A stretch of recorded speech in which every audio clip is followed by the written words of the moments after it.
Hey guys, Aaron Kupitz, personal trainer, functional aesthetics EC, helping average guys perform better inside and outside the gym. So, time. We all want more time. And in fact, it is the number one reason guys say, I can't exercise regularly, I can't work out regularly, because I don't have enough time. In my experience, it's more often that we're either not aware of how we're spending our time, or we don't have enough stamina or energy to fully utilize or be productive during all of the waking hours of the day. So the last I checked, there's 168 hours in the week. If you're sleeping about 8 hours a night, even if you're sleeping a little, like if you're like me, you're sleeping about 7 hours a night, right? Some guys are sleeping a little bit less, right? And then you go to work, and let's say you're working 8 to 10 hours a day, and then let's say you're spending 2 hours driving to and from work. You spend another, hour and a half or so eating meals per day. And then you come home and maybe you have some projects or whatever you have to work on. And last I calculated, it'd be anywhere between 3 to 7 hours after all those things are done that you have where you're not, working, sleeping, driving, eating, and even spending like an hour or so with your family, direct family time, right? And as your kids get older, they're going to be doing their own things as well. And so, yes, I realize that from time to time, there'll be home improvement projects that you have to work on. Something will break down at the house. You'll have to schedule an appointment to get your car fixed. You have to have a doctor appointment or something like that. But this is not the majority of the time. This is very infrequently that you will have those things. And so, in 3 hours of time, you can schedule in at least 20 to 30 minutes to work out. And that's what I'm going to show you here. So, and you don't even have to do 20 to 30 minutes of working out either. Many times, the bigger problem is not that you don't have enough time, as I said before, is that you don't have the stamina or the energy to fully utilize the time that you have. And oftentimes this comes as a result of not being in a regular exercise routine, right? Not doing other healthy habits, like you're not eating a proper diet, right? You're not getting enough water. You're not properly managing your stress, and because you don't have a structure to your routine, oftentimes you'll end up not being able to sleep in the evening. You'll stay up late watching television show or whatever. Even if you're reading a book or something, right, which is probably better, you'll end up staying up late, then you'll wake up tired, you won't have energy throughout the day, and it'll be hard, and then kind of that cycle repeats, right? So there's the energy aspect and there's the time aspect. Time is usually not the issue. It's usually not having enough energy. And so one of the ways that you can get more energy is to actually be in a more regular workout routine. But what do you do if you don't have the energy to do full workout routines, if it seems just too insurmountable? One of the biggest issues with guys is that we tend to approach life with an all or nothing approach. This is definitely true for me about, 15 years ago or whatever. So I'd been an athlete in high school. Towards the end of my high school career, I ended up getting really bad digestive issues. Over the next 2 years, I lost 30 pounds of muscle mass due to this. And then it took me another 10 years to fully recover and fix the gut problems that I was having so that I could get back to normal living. But in that process, I learned a lot of stuff. And one of the things is that I knew I wanted to be a fitness trainer at this time, right? And so I was taking an internship at a Gold's Gym in my town. And one of the things that we had to do as trainers was we had to take all the exercise classes that the gym offered, just so we could give the gym members kind of an accurate assessment of, this is what these classes look like, right? And so one of the classes I had to take was a yoga class, right? I always thought yoga was for hippies. I mean, this was back in probably like 2009 or so when I was doing this. Yoga wasn't as popular among lifters and stuff like this. And so I did this yoga class, and an amazing thing happened. I finished the yoga class, and my mind felt really focused and clear. I felt more energy in my body. I didn't feel beat down like, going for a 5-6 mile run or something like that. I didn't feel beat down like after doing a powerlifting or bodybuilding session. And this got me to thinking, what if I approach my training in the same way that this yoga class does? Just kind of go through the motions and regularly move my body and see what happens. Well, I went from doing that, and in the course of about 4 years, now I'm doing full bodybuilding workouts 4 days a week, lifting 24,000 pounds in a single chest and shoulder workout, more for the legs and more for my back workouts and stuff. And then I'm also doing hours of, a couple hours of cardio every week as well. And it all started without trying to force it, right? So it was hard for me to get started because I was like, man, I'm just kind of going through the motions. I'm barely doing anything here. Am I actually making an effect? Because I was coming from a background of being an athlete in high school, and I thought, man, what's the point of even doing this? And I'm about to show you in this video that it doesn't take that much. When you start out slow, it builds that momentum. The more energy you have, the more energy you'll have to figure out, oh, I actually do have time here. You'll be more aware of what's going on in life, and it'll just snowball into this effect, right? So don't be afraid to start small. Okay, so how exactly should that look? Now, first and foremost, we don't want to be just randomly exercising.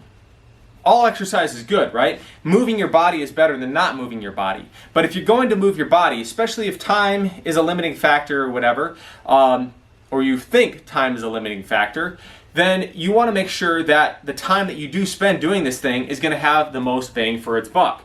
So how do we make sure it has the most bang for its buck? Well, we have a structured program, but obviously we're not going to start right off the bat doing an hour workout, a 90-minute workout or whatever, right? We want to build that momentum over time. So every workout should be built around the 6 primal or fundamental movement patterns. These movement patterns are your squat, your bend pattern, or your hip hinge, right? So you're hinging here, so that would be kind of like, if you're stooping down to pick up an atlas stone, if you're doing a deadlift, you're, grabbing a heavy bag of feed off the ground, if you're picking up a log or something like that, that pattern, right? Then you have your lunge pattern, right? And there's different variations of all these movements, but you should have at least one of these movements in your workouts and hit them all over the course of the week, right? So then the next one after the lunge is going to be pushing movements, right? So you're going to have vertical pushing like your overhead press. You're going to have horizontal pushing like push-ups and bench press. Then you also are going to have vertical pulling like your pull-ups and lat pull-down. Horizontal pulling like seated cable rows, bent over barbell rows, T-bar rows, and different variations of that, right? And then last but not least, you're going to have the twisting pattern. And the twisting pattern is most often left out of traditional weightlifting routines, right? Other than maybe doing a few Russian twists or something like that, you're not really involving that in there. And ideally, you want to be doing something as like functional patterns actually talks about, right? When they're getting a lot more popularity now. And there is some, while I don't totally agree that you should leave out traditional strength training movements, there is something to be said about integrating twisting movements between the lower body and the upper body, right? Doing isolated movement might actually help you to build total muscle mass, right? So you can be doing a leg press and build your quads up, right? But you're not actually building any stabilization between upper and lower body. So if your only goal is to just build muscle and you actually don't plan to use that muscle in everyday life or use it on the playing field, then by all means have most of your exercises just be isolation movements. However, if you want to be not only muscular but also functional and be able to use that muscle in a real life context, then you definitely want to be using exercises. So when we're doing our twisting movements, doing ab movements where you're not necessarily always just laying on the floor doing them, right? You can be doing stuff where you're standing up, so wood chopping type stuff, corkscrew exercises, throwing a medicine ball to get a little bit of that power type movement in there as well, and that would be your last twisting movement. Now when it comes to pushing and pulling movements, the last thing I want to talk about here before we move on to my recommendations is that you should be doing, at least for the upper body, 3 times as many pulling movements as you are doing pushing movements. We tend to overemphasize pushing in our day-to-day lives, doing everything in front of our body. Even if you're running down the road, right? Everything is this forward motion like this, right? Now you are having a little bit of a backswing in the arms, right, in that rotation, but we want to emphasize that as well when we're doing our training, right? So 3 times as many pulling as pushing exercise. Now, the second part of this is you want to be doing twice as many horizontal pulls as you are doing vertical pulls.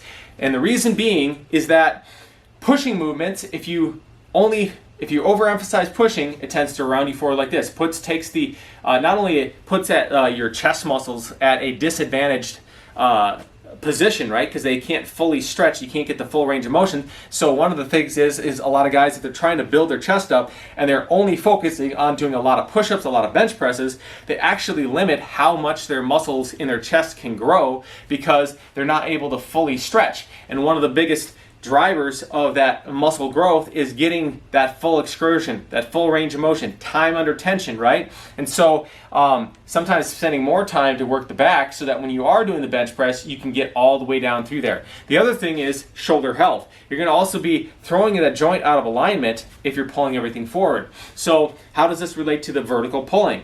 Well, vertical pulling primarily relies on your lat muscles, right? You get a little bit of contribution from the biceps and the forearms and a little bit from the rhomboids and the lower traps if you're doing your pull-ups correctly, right? The lat pull-downs and pull-ups are predominantly a lat muscle, a lat movement, right?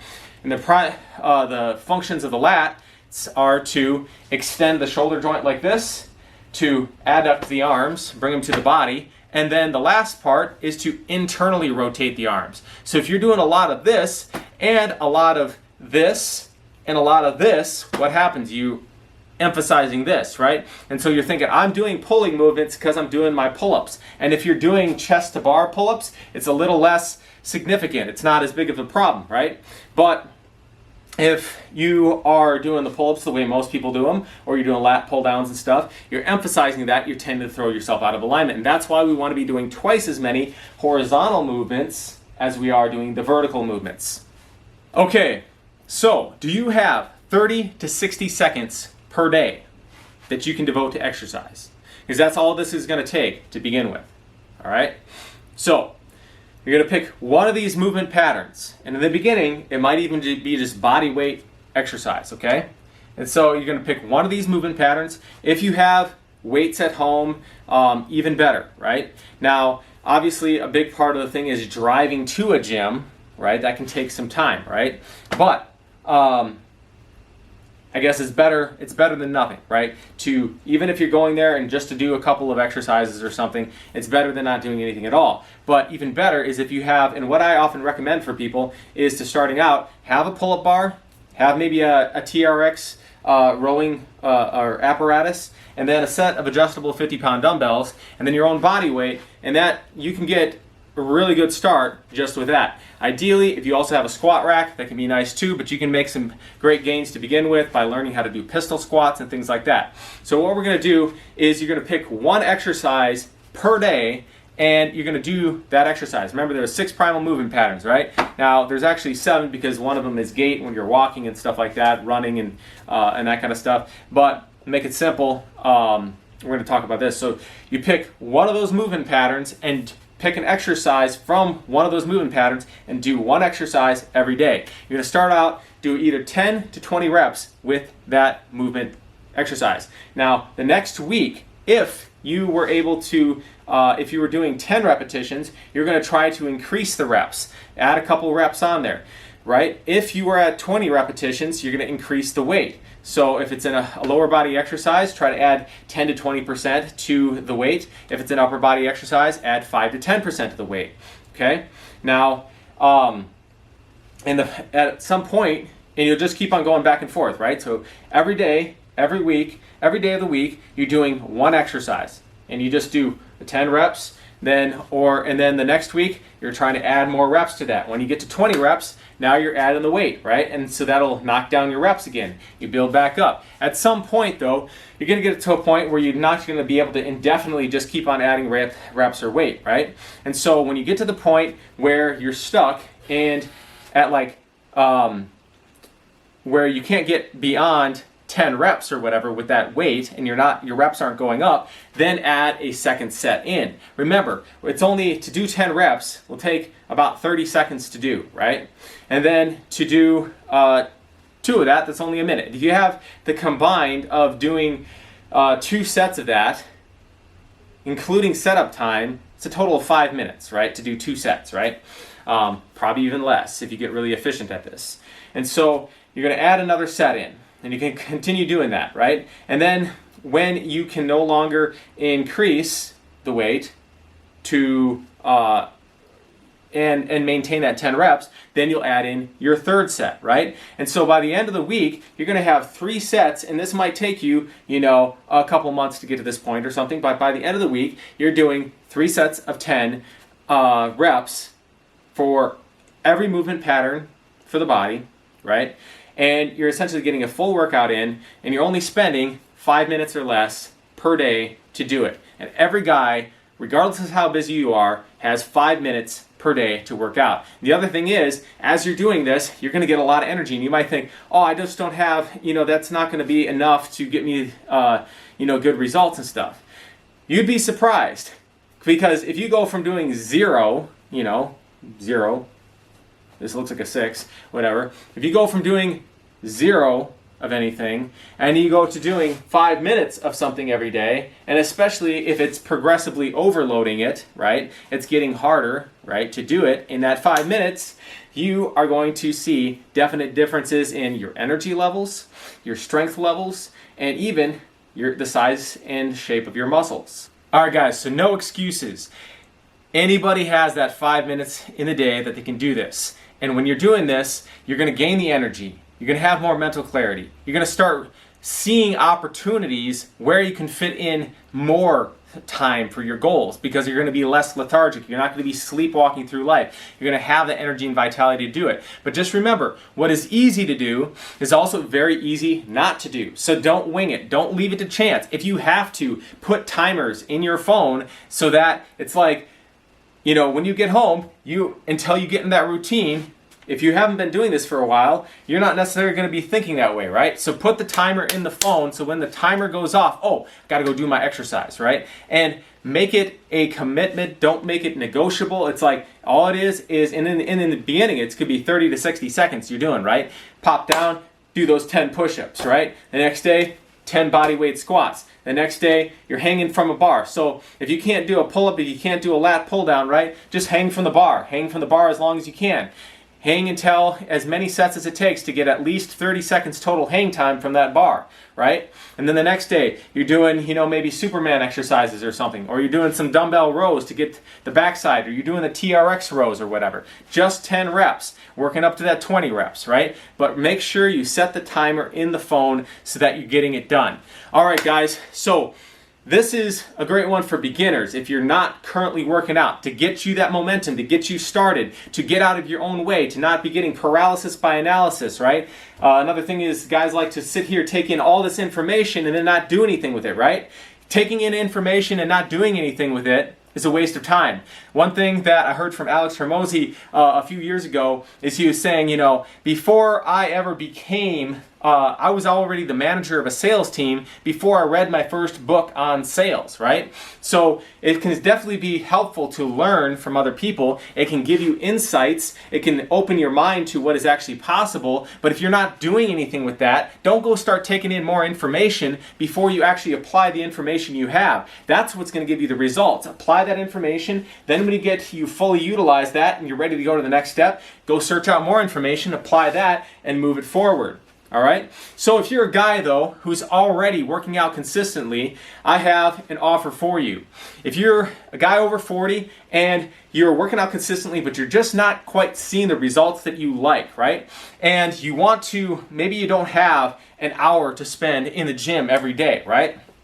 Maybe you've only got, 10, 15, 20, 30 minutes that you can spend lifting weights, right? So I've created a 16-week program. It's called Hybrid Strength 101. This program is designed specifically for men over 40 to help them lose up to 20 pounds of body fat, gain 5 to 10 pounds of lean muscle, and increase their strength, flexibility, and mobility, speed, and power all at the same time. You're not just going to be getting aesthetics outcomes, you're also going to be training to be able to perform like an athlete. And that's what you're going to be starting to do in Hybrid Strength 2.0 after you've finished the basics in Hybrid Strength 101, right? Hybrid Strength 2.0, we're going to tick it up a notch, right? And then Advanced Hybrid Strength is when you're actually doing advanced hybrid strength training, which is the synergistic blend of 4 key strength training styles. All these programs are combined with a synergistic nutrition plan to help you accelerate your fat loss and while retaining lean muscle and strength. What do I mean by synergistic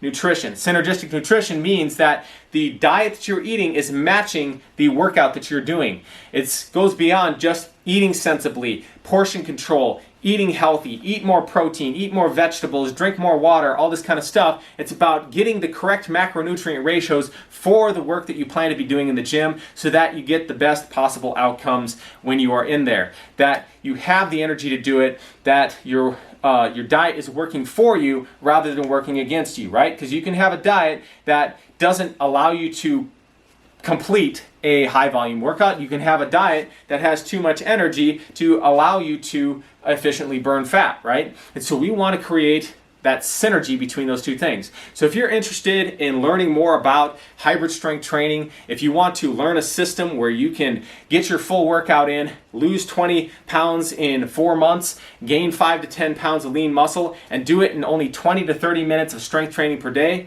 then drop hybrid down in the comment section below, and I will get in touch with you with more details. All right, guys, we'll see you all next week.